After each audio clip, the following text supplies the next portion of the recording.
আপনারা যারা ভাবেন যে আমরা যারা হোস্টেলে আছি খুব আনন্দে আছি, খুব মজায় আছি, তাহলে ভিডিওটা আপনাদের জন্য। তো আমি সেদিনকে রাতে ঘুমাইছিলাম, আমার শরীর অতটা ভালো ছিল না।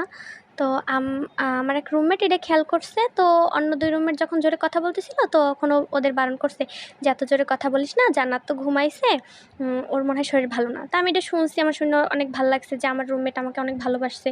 ও আমাকে এতটা খেয়াল রাখতেছে যে আমার ওর প্রতি অনেক ভালো কিছু ধারণা আসছে। তো এইসব চিন্তা করার মাঝে তো আমার অন্য 2 রুমমেট চিল্লাপাল্লা করে উঠছে জোরে। তাদের ঝগড়ার মূল বিষয় ছিল আমার মুড়ির বাটি। এক রুমমেট কিছুদিন ছিল না হোস্টেলে। তো আসার পরে আর কি দেখতেছে যে আমার টেবিলে ও ভাবছে ভাতের বাটি রাখা, ও বলতেছে যে, "জান্নাত ভাত রাখছে কেন?"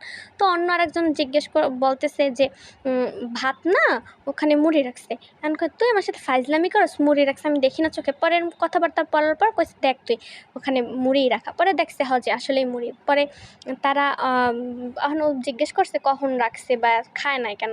বলছে, "তুই যখন হোস্টেলে ছিলি না তখন আর কি ও মুড়ি ভিজাইছিল খাবে দেইখ্যা, কিন্তু খায় নাই।"